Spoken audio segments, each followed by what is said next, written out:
and the demand. But too often, the dots between production and trade remain unconnected. My own prior life and removed the shackles in the tobacco sector that created barriers to entry taught me that without access to market, industrialization will remain a pipe dream. ATE exists to connect those dots. We're building an end-to-end engine that transforms African production into continental prosperity.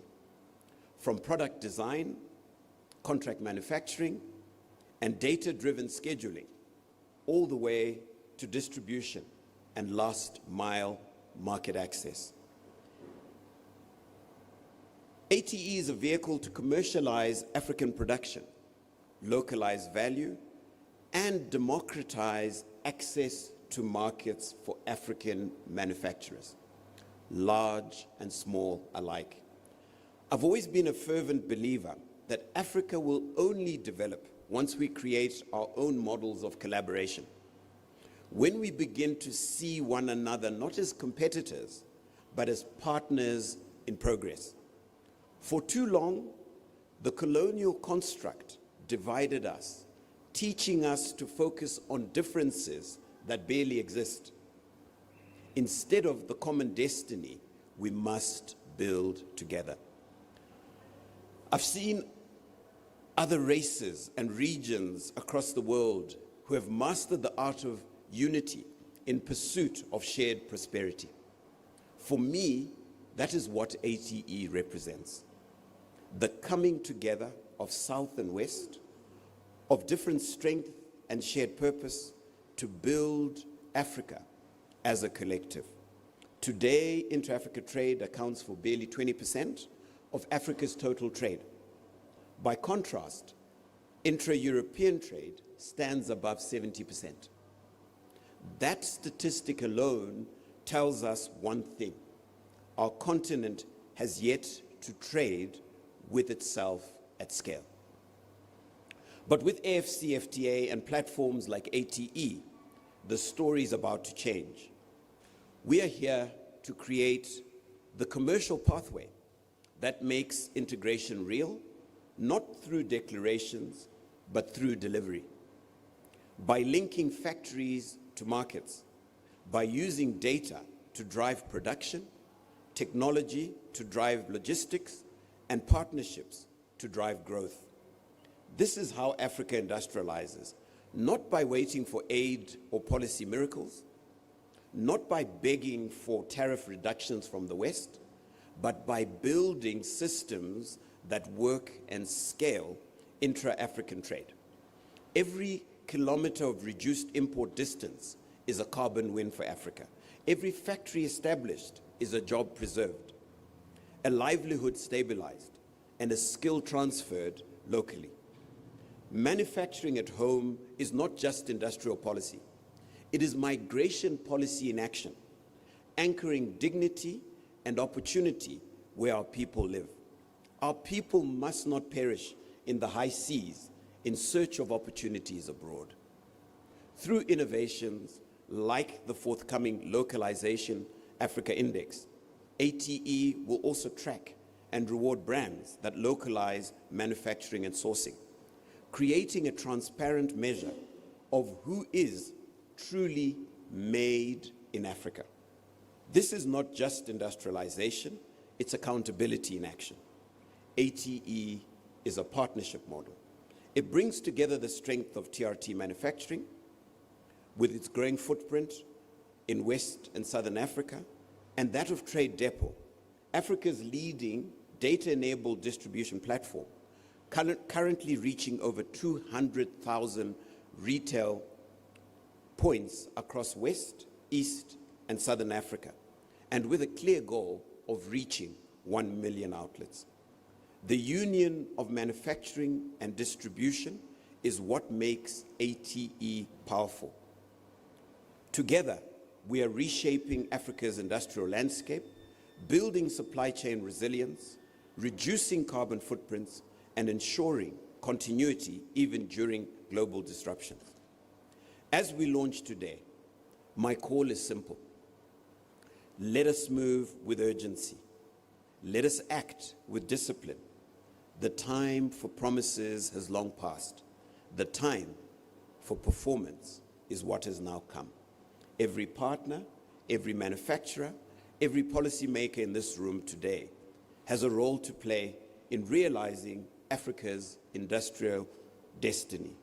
Let us ensure that in our lifetime, made in Africa becomes not just a label, but a statement of pride, of progress, and of power. To everyone who has believed in this dream, thank you. To those who are still to join it, welcome aboard. And to those who still doubt Africa's capacity to lead its own industrial revolution, watch what we do next. Together, we will build not only the engine that powers Africa's industrial future, but also the architecture that sustains it for generations to come. I thank you.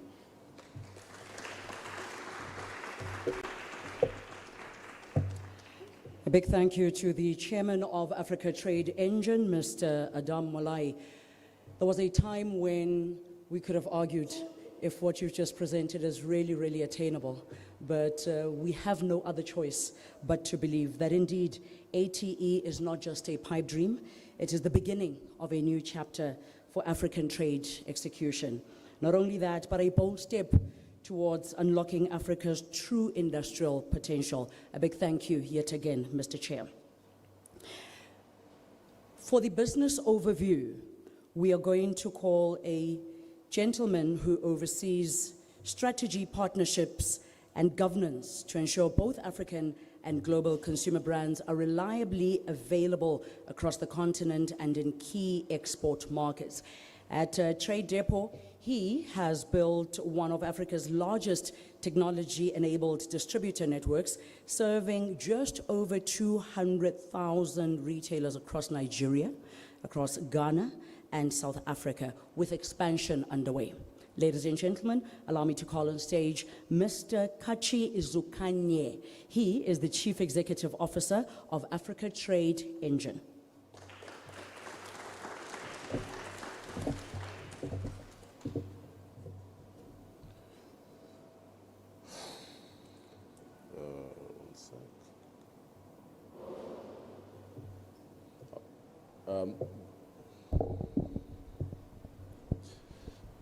Distinguished guests, captains of industry, heads of agencies,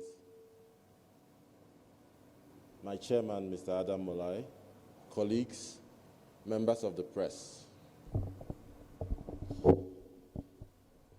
Sorry, I might be a bit taller than this platform. All right. So over the next 10 minutes, thank you very much for coming in here. Over the next 10 minutes, I will be walking us through what this is, why this needs to exist, but most importantly, what it means for you, our stakeholders.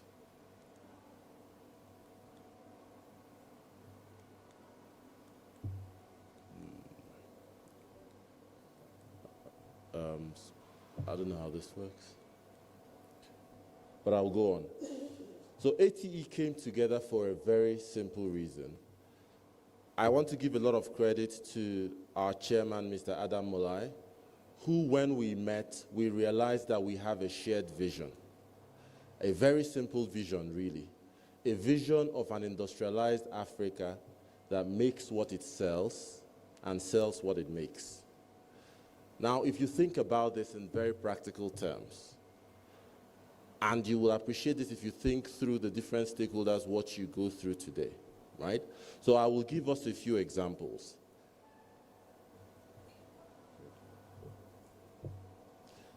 If you think about your typical multinational brand today that produces or sells in this market, you have two options. You're either producing locally or you're producing on another continent and bringing it into these markets.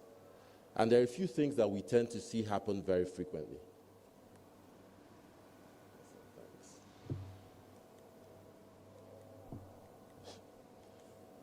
Still nothing, I'll move on. Right, so for our big brands, we see two very interesting scenarios. One is where we are importing products from very far away, and I'll give you a very practical example. There are brands we work with where they have to import products from South America, Eastern Europe. These products are aerosols, lotions, oils, things that can easily be made in Africa. If you pick a can of aerosol, in real terms, that can of aerosol is 85% water. So ladies and gentlemen, we are importing very expensive water from halfway around the world, right? And obviously this has a lot of cost implications, but it also is very bad for the environment. Also, when we look at the production that we do locally, a lot of that is not driven by any real data. In fact, if you think about it, we are usually guessing. Studies tell us that our forecasts are usually less than 30% accurate. I want you to sit with that for a second and think about what it means. It means that 7 out of 10 times we are wrong. And this has a very high cost for businesses, for the environment. You make product that doesn't get into the market, or you need product that is not produced, right? And this happens for the reason that, yes, we have production on the continent. We're not saying that today is the first day that you're going to start producing on the continent. But the point is that you're producing on the one hand and you have data sitting with your production, and then the market is saying something else completely different. For you to be able to do things in the right way, these two things have to come together. So when TRT Manufacturing and Trade Depot connected, the thing that we saw that made this vision very clear to us was the fact that we both control data on both sides of this divide.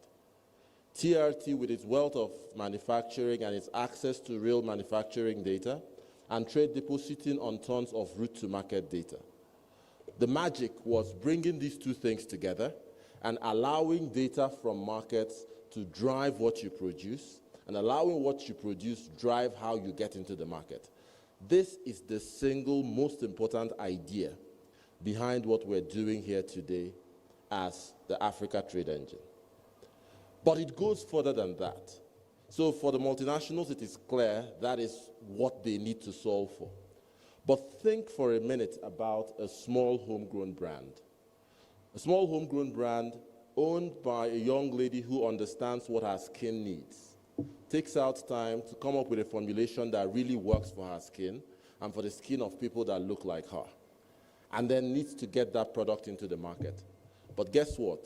She doesn't have the bandwidth, she doesn't have the capacity to get the product onto shelves and to compete with the leading providers on those shelves. That also is where a platform like this comes in. Because providing this as an engine that allows the best ideas to get out there, what it means is that this provider can get their product formulated at the highest standards to compete with any producer anywhere in the world, get onto these shelves, and get in front of the consumers that need it.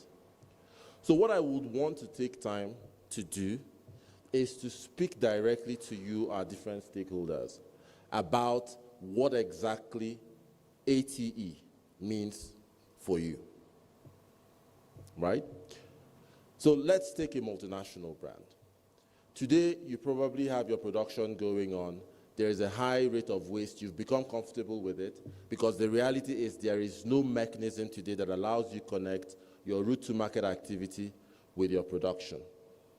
With ATE, all of that is different.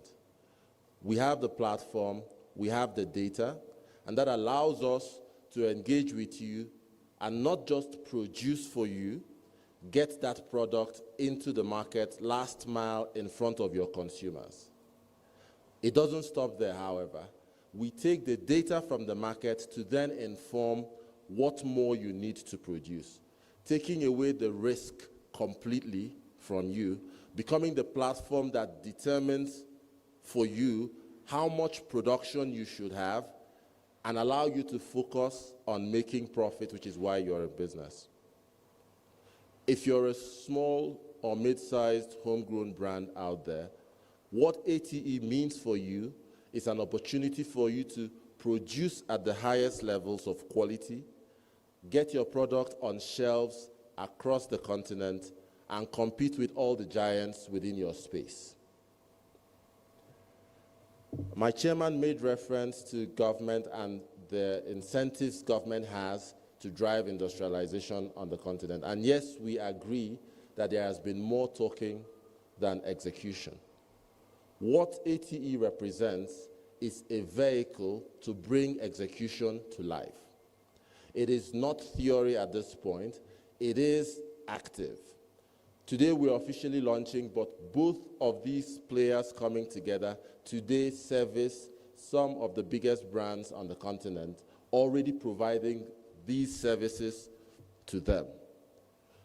For institutions like Afrexim Bank, the Africa Continental Free Trade Area, etc., who have this agenda to drive industrialization on the continent, the ATE is a private sector vehicle that allows you bring these initiatives to life. We are very appreciative of the extensive support we have received till date from these agencies, even to bring this to this point where we are today. There are very tangible impacts that come from this. Right off the bat, just by localizing a lot of the production that today we import, you're able to save over 250,000 tons of carbon emissions per year. To put that in context, that is the equivalent of removing 55,000 cars off the roads, simply by localizing and producing what we need within our markets. In addition to this, already we've seen tens of thousands of livelihoods being sustained by this, but the potential impact is very significant. Over the next 24 months, we project over $2 billion of value retained on the continent just based on the efforts that are already underway. But I want you to imagine the multiplier effect as this continues to scale across the continent. And then, very importantly, we find by this effort that we have ourselves engaging hundreds of thousands of SMEs, many of them women-led businesses. Businesses that are retail owners who need support to get product in front of consumers, small and medium-sized manufacturers who have brands that they need to get out there into the market. And so what we're doing, the way we look at it is we are doing a job that must be done. This is good for business, it is good for our communities, and it is good for the planet. And so as we come together today to officially kick this off, we want to thank all of you for coming with us on this journey. Thank you.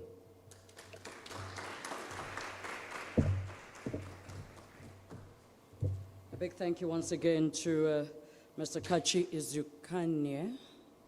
Are you okay there, sir? I liked what you said, an Africa that produces what it consumes and that also sells what it produces. Many are women in many communities on our continent start off with an idea because they need to survive, and sometimes it ends there. But with ATE, I'm hearing it's not just for big players, it's for those women who have ideas, who have been making ends meet, but also they can actually become big players on world stage too. Thank you kindly, sir. Often we hear of great ideas on the continent and then we decry political will. We decry trade laws that aren't as friendly to the countries and the communities that they need to be serving. Oftentimes we sit in conferences and We will thresh out all sorts of strategies that are beautifully documented and beautifully written. I liked what the two previous speakers said. Africa no longer needs just ideas. We are not short of ideas, great ideas for that matter, that can move this continent forward. However, there's forever these little stumbling blocks where legislations are concerned, little stumbling blocks where politics are concerned. Allow me to call upon the stage Mr. Justice Ngwenya, who is the Deputy DG from the Ministry of Trade and Industry in South Africa. Welcome, my good sir.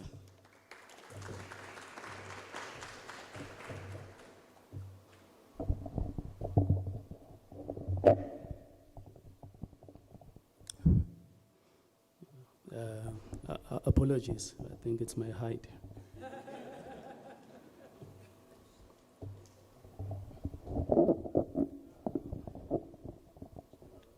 Okay. Thank you. Thanks, MC. I'd like to start by acknowledging His Excellency Wamkele Nene, Prof. Okioram, the chair of the ATA. I think the theme today, as I understand it, it's operational partnership for industrialization and reliable exports. Before I start, I would also like to convey my minister's apology. He would have loved to be here, but due to commitments that he could not avoid, he couldn't make it. Therefore, he deployed me to represent him.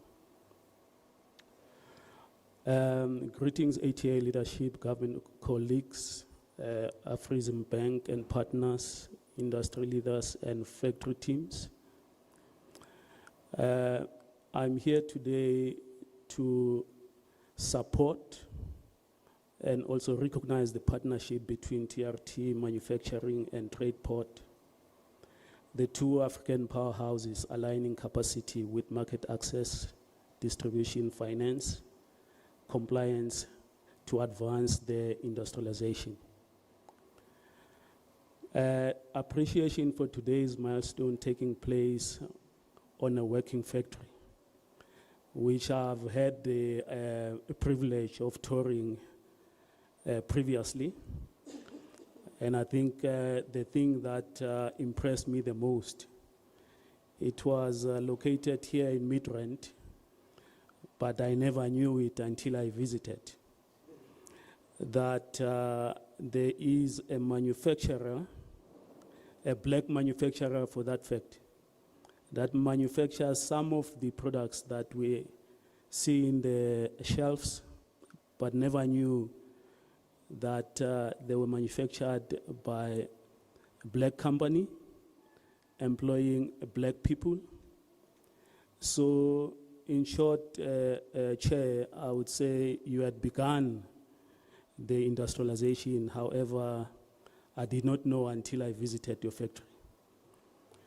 The industrialization through an operational partnership which will translate the installed capacity into reliable, repeat export orders that keep lines running, embed standards, certification, and traceability so products meet destination market requirements. Keep production, clearance, logistics, and shipment linked working capital on predictable cycles. That's what this partnership would be bringing to the party.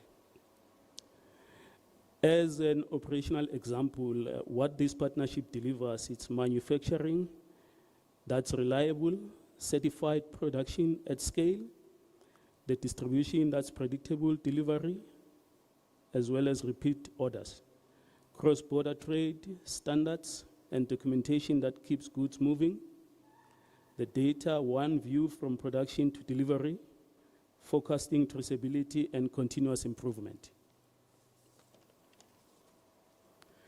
The impact and inclusion, what it means to people and firms. It means skilled jobs for operators, technicians, engineers, apprenticeships, and upskilling pathways. On the SMME part, the participation through consistent order books and supply development. Opportunities for women and youth across production, logistics, and quality functions. Foreign exchange earnings from regular shipments, and deeper domestic industrial base. In terms of the government role, we would play a role of partnership and enablement. Acknowledge operational model demonstrated today, and note its contribution to industrial capability and export reliability. We welcome continued industry dialogue to surface practical bottlenecks and evidence from operations. Record today's proof point. The export pack out as an example of a coordination from production line to outbound gates. At this point, one would like to commend ATE for contributing to Africa's industrial transformation. Assurance of government continued partnership and support is guaranteed. Also reinforce the shared goal, building the Africa we want through production and collaboration. With those few words, I would like to thank you and assure you that the Department of Trade, Industry and Competition, it's behind your endeavor. Through the products and the offering that the department has, we will ensure that those that are applicable to your manufacturing concern are exposed to you and you can access so that you can indeed contribute to the industrialization of Africa. Thank you.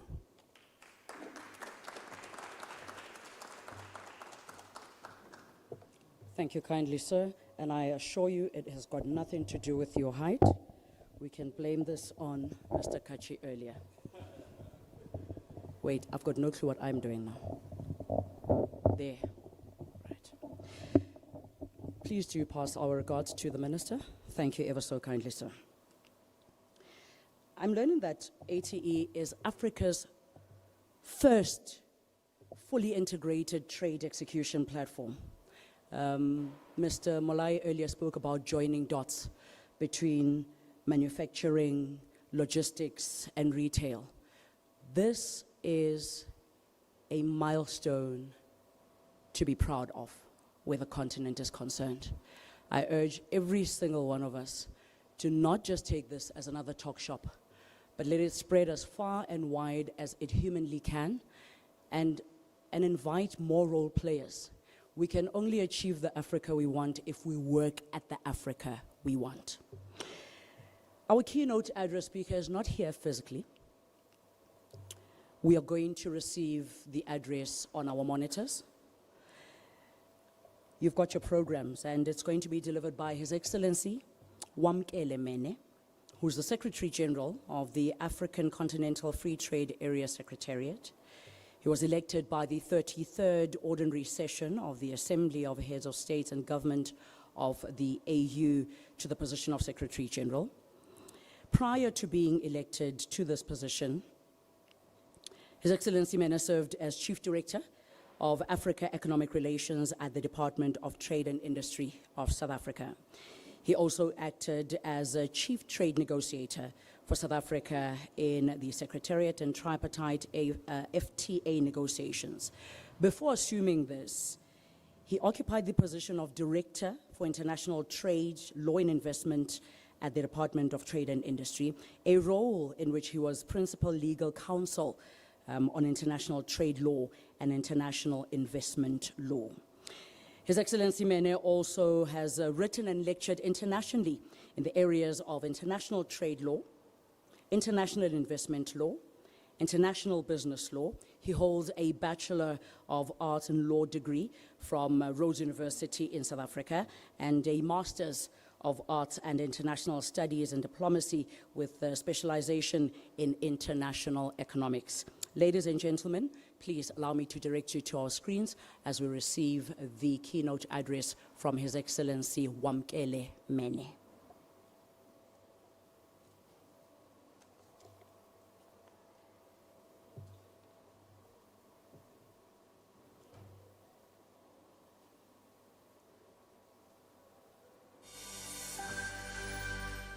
My dear brother Adam Molai, Chairman, Africa Trade Engine, distinguished ladies and gentlemen, it is a pleasure to have this opportunity to participate during this launch.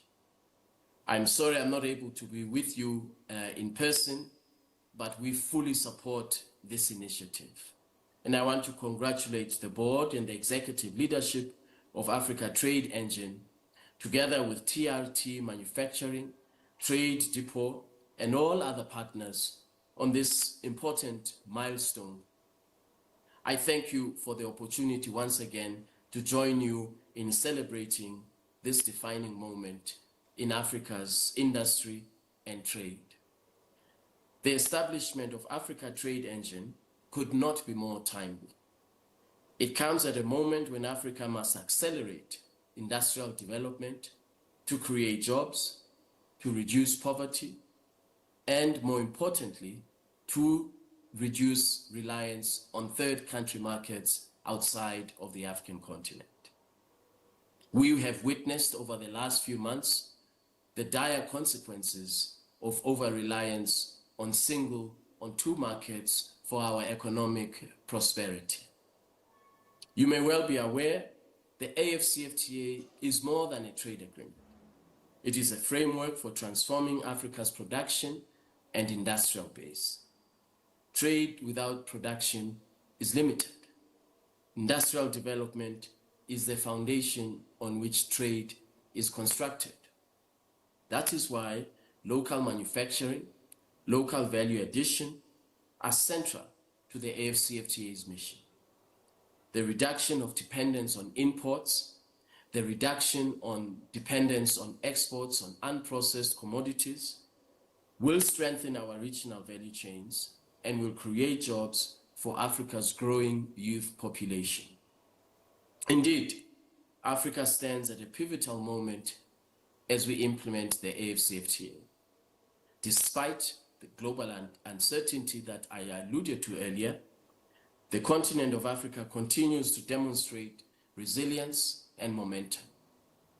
The AfCFTA is creating a single continental market that is going to deepen intra-Africa trade and open new trade corridors with the rest of the world.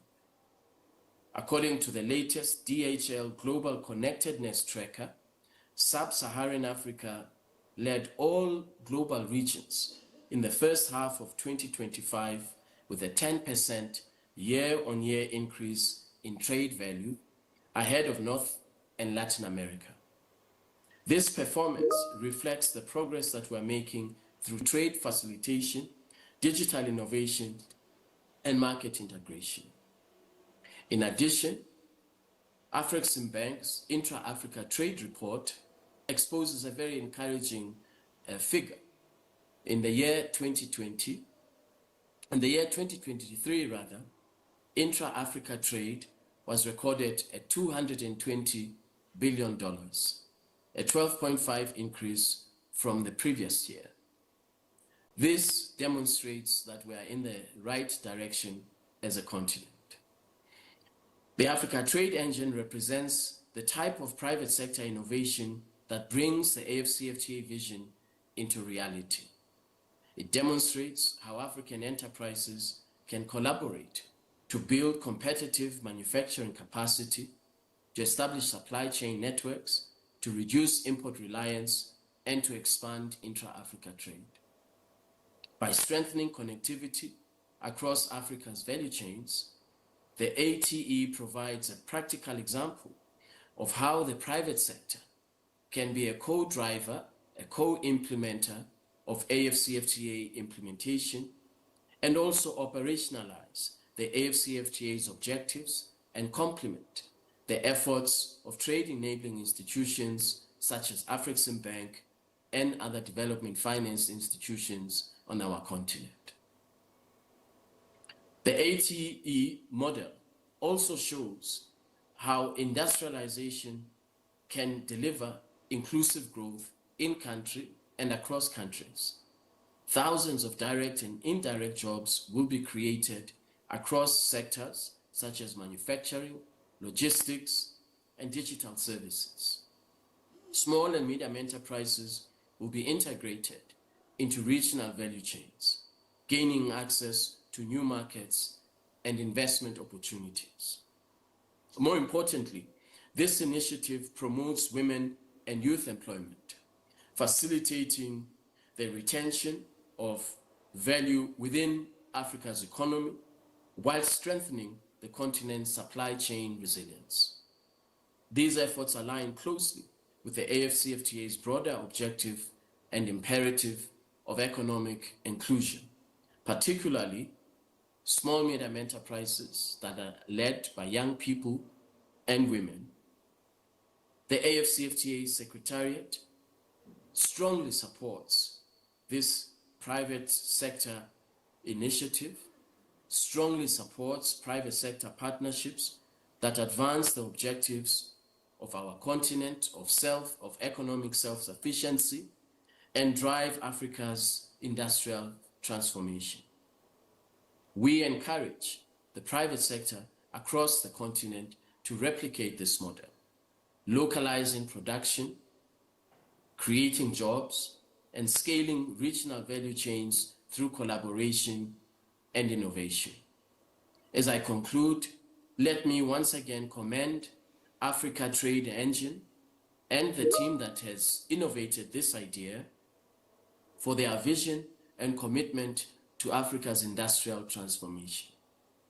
We stand ready to work with you, to collaborate, in the deepening of industrial capacity in Africa. Together, through initiatives such as the Africa Trade Engine, we have the capability to build the type of Africa we want. Once again, I congratulate you for this initiative. You have our full support, and we look forward to working with you. I thank you.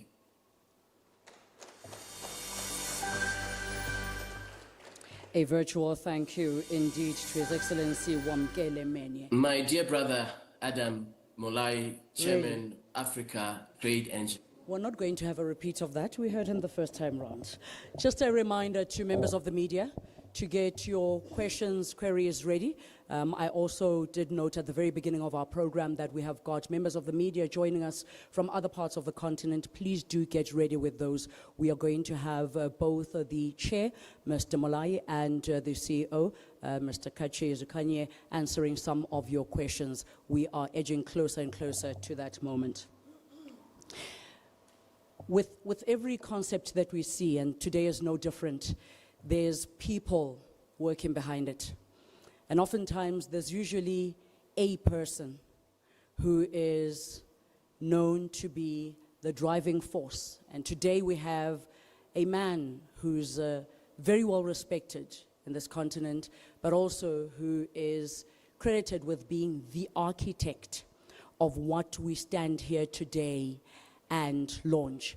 The story of Africa Trade Engine is going to be told across the length and breadth of this connection, and it cannot be told in full without this man's name. Allow me to call onto stage as he comes to deliver a message of goodwill, a man who is the former president and chairman of the board of directors for the African Export-Import Bank, that's Afreximbank, a position he held for a decade.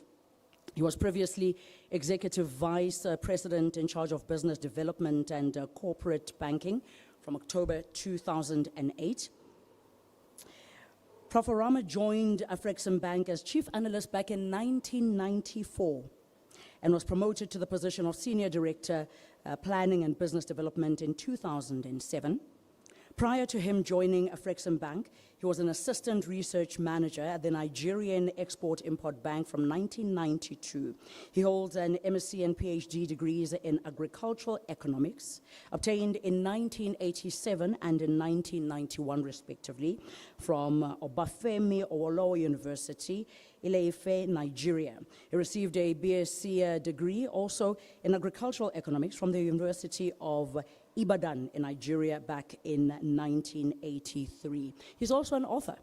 He's published a book, Fountains of Structured Trade Finance, and has written more than 35 articles on a wide range of African economic trade and trade finance issues. He's a regular speaker. He's no new to this platform.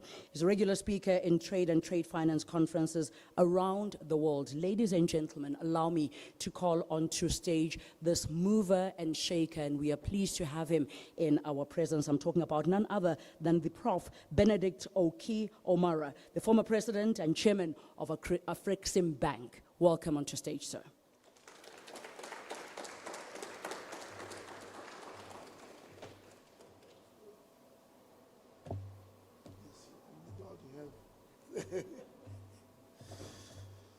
Thank you very much, Director of Ceremony. And let me also thank my brothers who invited us here, Adam and Kachi, for their great vision, and also for inviting me to join them as they begin this very transformational journey for the people of Africa. It is said that great events are usually marked by simple ceremonies. Today's event is no different. We gather here, made some speeches, simple speeches that do not reflect fully the impact of the ATE. And Adam and Kachi, when they spoke, talked about stopping analysis.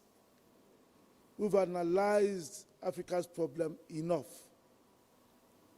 They spoke about the need to take action. And today, the event we are marking is one such action. And I take us back to 2016, when at African Export-Import Bank, we launched our intra-African trade strategy. It was little noticed. It was done through a simple ceremony. But we had big visions for that. We were coming from nothing in terms of intra-African trade. For us at Afrexim Bank at that time, intra-African trade share of total trade financing was just 3%. And in the continent, there was no bank that had an intra-African trade finance unit. I'm not even talking about the department. And when we started, we had to take a comprehensive approach. Because when we did analysis, I buried my own head in because I have a research background. I found that nobody was doing anything so that we could build on it. So we had to, if we wanted to make a success of it, we have to attack on all fronts. But that itself brought early criticisms. You are taking on too much. But I tell God, I told our own team that this is a clear case of God forgive them because they don't know what they say. How can you tell me I'm taking too much? Taking on too much because I want to deal with the payment system. How can I promote intra-African trade without an integrated payment system? How can a continent with 42 payment systems trade amongst itself? How can we promote intra-African trade when we had 55 standards? Every country had its own standard. How can we promote trade without harmonizing the standards? How could we promote intra-African trade if we didn't have the infrastructure to test the standards? How could we promote intra-African trade if across the 110 borders across the continent, a truck carrying goods had to stop and post transit bond? If we didn't have to integrate a system of one transit bond? And above all, how could we promote intra-African trade if we allowed the colonial strategy of divide and rule that made it very difficult for us to trade, which is trade information, to remain? There is no way trade can happen without resolving the issue of market access. And that was at the heart of the colonial strategy, that we would not be able to know what is happening across our borders, but we will know so much about what is happening in the colonial countries. If you look across your border, your brother is your enemy, not your trading partner. A business across the border is very risky, but the one with your colonial master is like going to El Dorado. How could you trade without solving that? And for us, it was the primary thing to deal with. Because every other thing that the colonial masters did in terms of the way they did the infrastructure only built on this fundamental thing. And that is why the event of today gives me very, very great pleasure. Because we launched the Intra-African Trade Fair as part of the effort to break down that barrier. We launched the Export Trading Company Initiative to break down that barrier. We launched the Africa Trade Gateway because we believe that it is digital technology that will help us bring that barrier down. And today, and as I sat down and listened, I asked myself whether the event, whether we'll be sitting here if we didn't make those small steps in 2016. I wonder whether Adam and Kachi will have seen themselves as partners, whether they would have even thought that it was possible to collaborate across African borders. So what is happening today must resonate. It's not just the figures that Kachi showed us, but it is a psychological benefit as part of the process of reclaiming our mind that we must celebrate. Because more than anything, that is what we have to deal with. Because if we do not reclaim our mind to know that our whole continent is our supply chain. We are not going to resolve our development questions. And that takes me to the next issue, the financing. What they have done is to do the export trading company in a very innovative way, using digital technology to, I would say, amplify the impact of what a normal trading company would have done. And I congratulate them for that innovation. Where the world is going today, with 3D printing, this initiative will revolutionize intra-African trade. The first industrial revolution achieved the aggregation of manufacturing. It made manufacturing to go from the cottages to big facilities. 3D printing and new technology is now disaggregating manufacturing. People could manufacture in their garages. The constraint to expanding that is the logistics and access to market. And I think that is what this initiative resolves.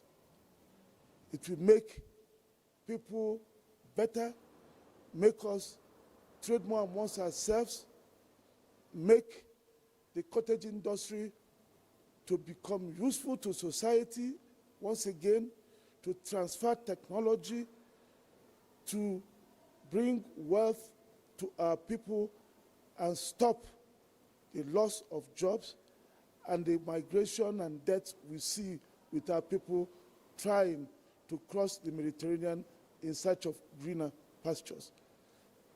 So today, I thank you for inviting me, and I look forward to seeing the impact this great initiative will make on the continent.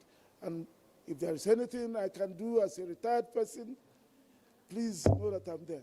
Thank you.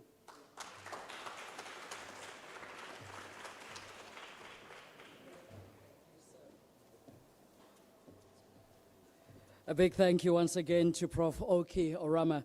I laugh when he says, let me know if there's anything I can do. Even in my retirement, I'll help. Allow me to flex. So this gentleman 2 weeks ago in Egypt, it was his retirement party, marking yet another milestone in the life of this giant. As if I have not flexed enough about this gentleman who's known as the architect of Africa Trade Engine. This year's not even over, yeah? However, he's facilitated and concluded deals up to the tune of just under $50 billion US. Real money. Give him a round of applause, ladies and gentlemen. So, Ojo, can I please have 3 chairs up on the podium? Am I being laughed at because I picked it up myself? Okay.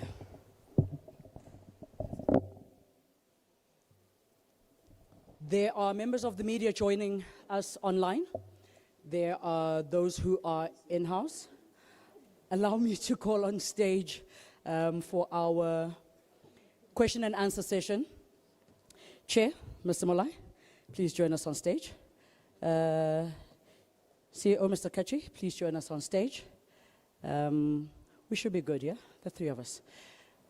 Ladies, gentlemen, clients, business partners, we have our questions ready, yes? Okay, so do we have enough mics? Yes, we have the 1 mic. The 1 mic. Yes, please. Can't I use this? You may, yourself you may, and maybe we just move it that side. Yes. And then Okay, so then I'm going to keep this here in between the gentlemen.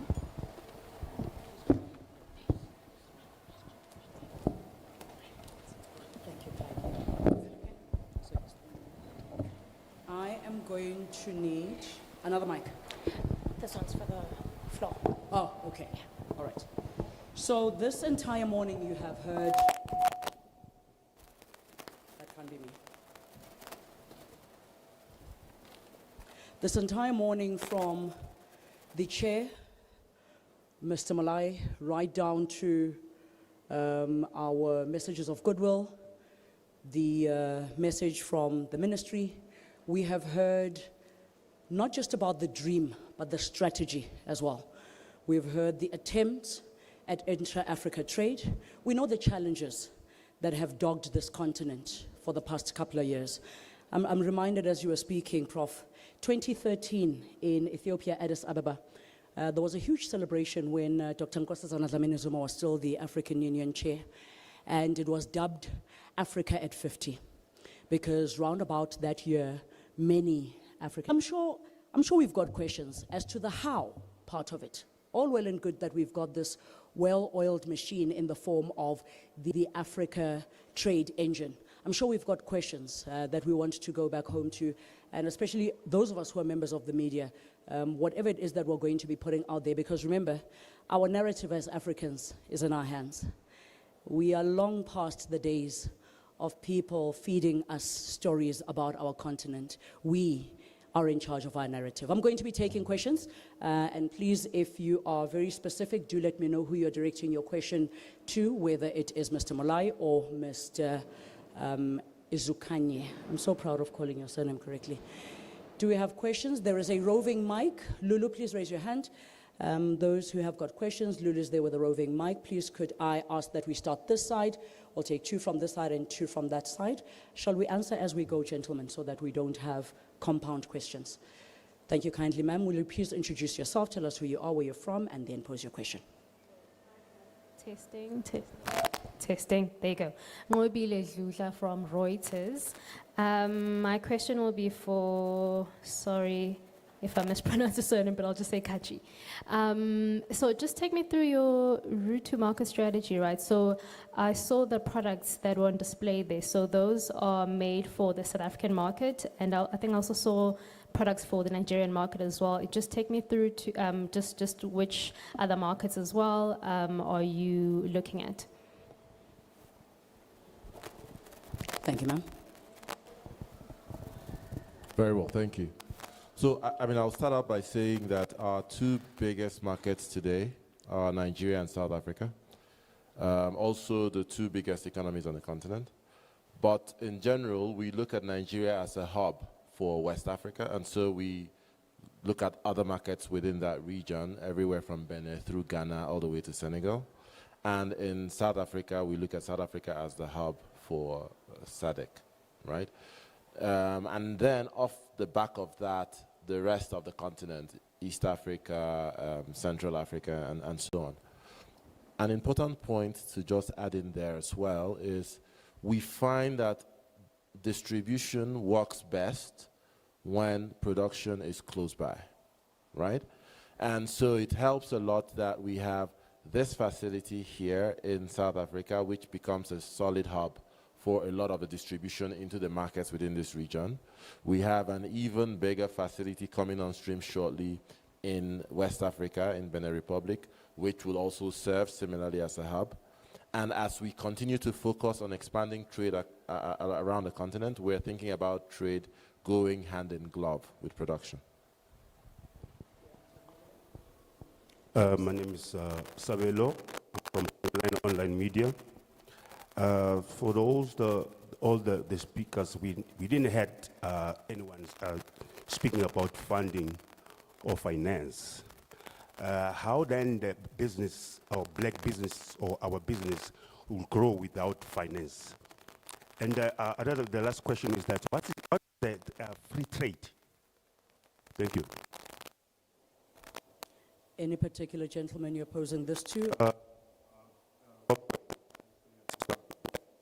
Oh, you're asking a person who is not even on the panel. Very brave. All right, we shall allow that. He's here in the room.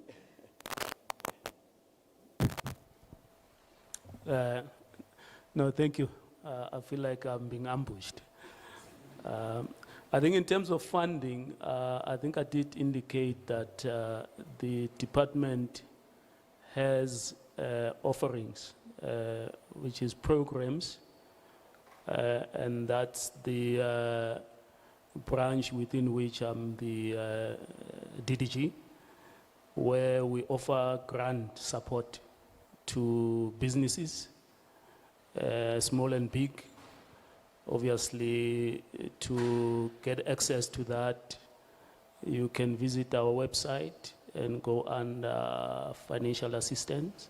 Then it will give you a drawdown where you will have a look at different programs depending on your needs.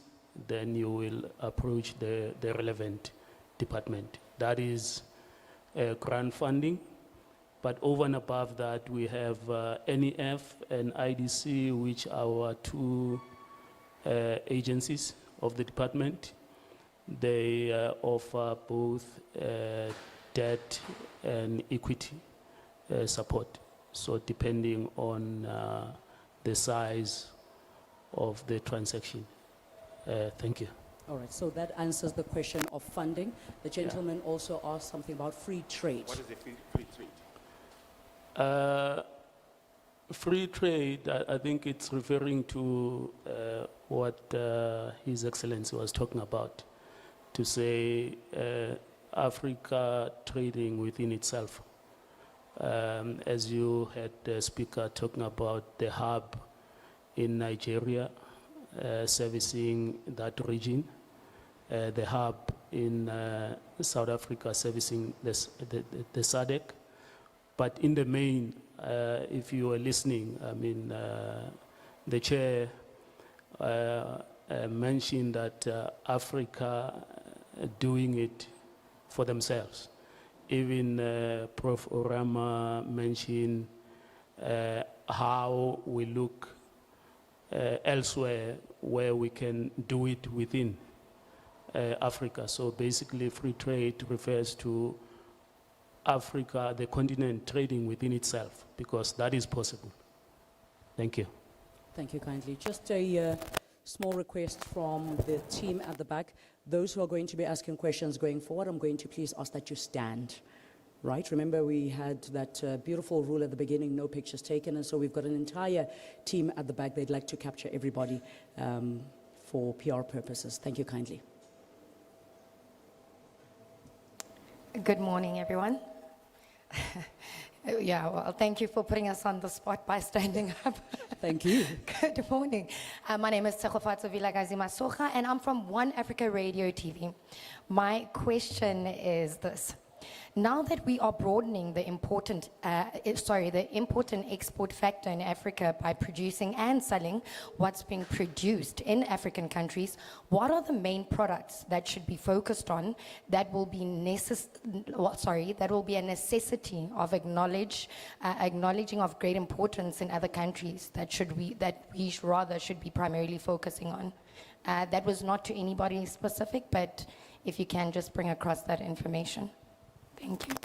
Okay. Open check. Thank you for that question. I think when we entered the personal and home care sector, the key question was why.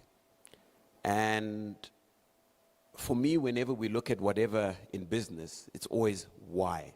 And what are we trying to solve? Kachi alluded to it. I think when you do the factory tour, you're going to realize that we use a lot of water.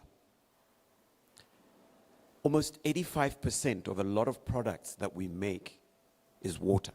And then we have the active ingredients. So one of the key questions we kept asking ourselves is, as Africans, are we so daft that we have to import expensive water?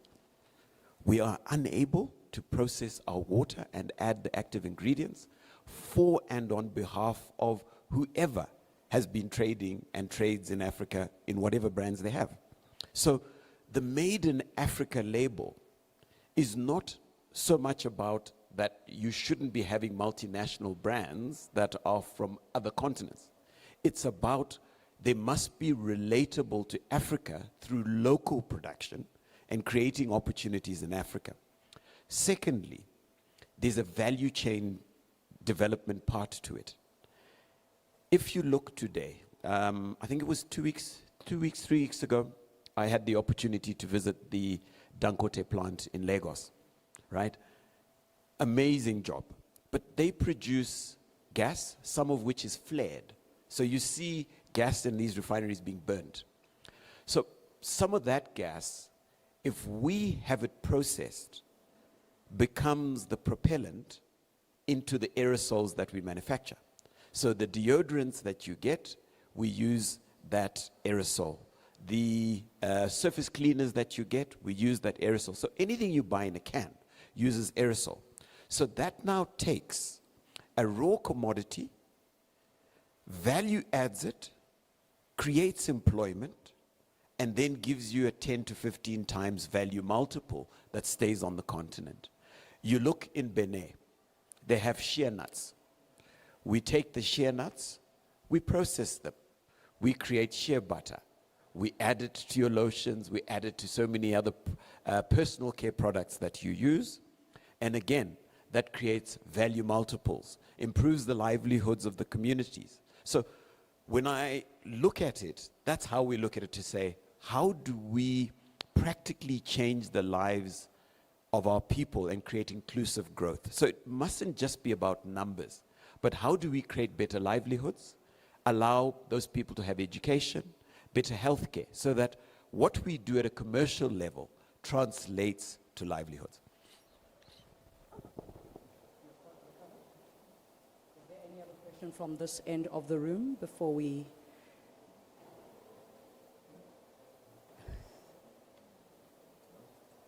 Please stand.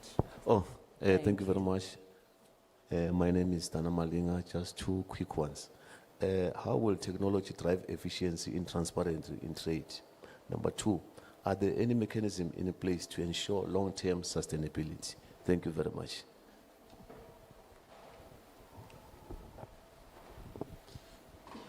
All right, thank you. So the first point about technology, I would want to clarify that technology is not an important thing. It is the most important thing, right? It is really what all of this is built on. And think about it. To put it in a very simple way, we talked about your forecasting, right? This factory, what should it produce? How many units? If you get that wrong, and you're producing 10 million units, and you're wrong by a factor of 70%, the sheer cost of that in product that is needed that is not produced, or overproduced and not for use, right? The sheer cost of that on the environment, etc. It's really very significant. And today you will find that, on a related note, on the continent, we pay more, consumers pay more for distribution as a percentage of the cost of the product than almost anywhere else on the planet. Why is this? Because there is an infrastructure deficit. In many countries, you don't have existing postal systems that you can just use to dispatch stuff, etc., right? There is a lot of gaps that you have. The equalizer is technology. Technology solves that information asymmetry. What it really does is provide a way to know what the user wants so that you can make sure you get it to them when they need it. It is this same data that also comes back to the factory to let the factory know that this is what is needed on the shelf. For us to go from thinking about technology as this concept or this add-on and recognize that it really is the lifeblood of how this works, right? And then I think the second part of your question, you were asking how to make this sustainable. Sustainability. Right. And I would want to approach sustainability from, well, multiple perspectives, right? There is sustainability from the point of view of how does this continue to make economic sense so that it's not a flash in the pan and you can keep doing it. And it is tied to the point about technology and the role it plays in helping you to build the right products with the right economics. But then there's the angle as well of sustainability when you're thinking about your environment and your communities. And a very key element there is a lot of what we've done is planet friendly, and that's why we keep mentioning that. But also it drives a lot of inclusiveness, which is very important to us. What we've seen is that when you roll out these innovations, when you use technology to change old ways of doing things, the people often impacted the most tend to be the most disadvantaged.